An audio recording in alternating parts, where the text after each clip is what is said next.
Hello friends, welcome to puppies kitchen. நம்ம இன்றைக்கி பழம்பொரி எப்படி பண்ணுறதுன்னு பார்க்கலாம். அதுக்கு தேவையான இன்க்ரீடியன்ட்ஸ்: பழம்பொரி செய்கிறதுக்கு ஒரு 2 பழுத்த நேந்திர பழத்தை சின்ன சின்ன துண்டுங்களாக போட்டு வச்சுருக்கேன்.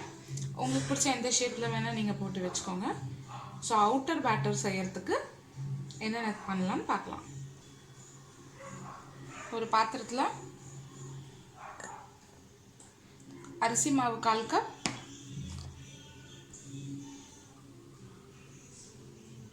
கப், மைதா மாவு,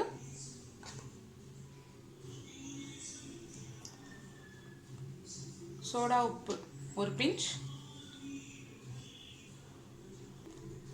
கலருக்கு மஞ்சத்தூள் 1/4 ஸ்பூன், 2 ஸ்பூன் சுகர். இதெல்லாம் சேர்த்து மிக்ஸ் பண்ணிக்கலாம். தண்ணி விட்டு பஜ்ஜி மாவு பழத்துக்கு கரைச்சாச்சு. எண்ணெய் காஞ்சிட்ருக்கு. காஞ்சோடனே பஜ்ஜி போட்டு எடுத்துடலாம். எண்ணெய் காஞ்சிடுச்சு.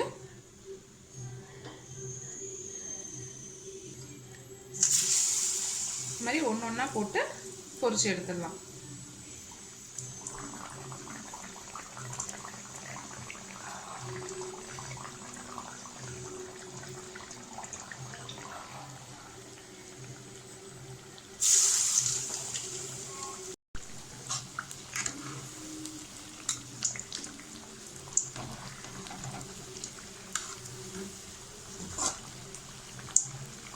வெளியில் இருக்க பேட்டர்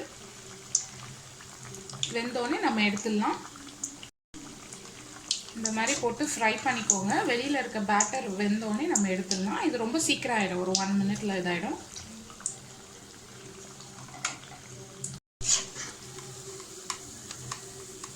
எடுத்துடலாம்.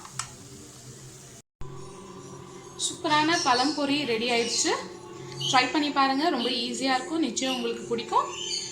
பேட்டர் மட்டும் நல்லா திக்காக வச்சுக்கோங்க. அப்போ தான் அது மேலே நல்லா பிடிக்கும். இந்த வீடியோ உங்களுக்கு பிடிச்சிருந்துச்சுன்னா லைக் பண்ணுங்கள், கமெண்ட் பண்ணுங்கள் அண்ட் மறக்காமல் இந்த சேனலை சப்ஸ்கிரைப் பண்ணுங்கள். தேங்க்யூ.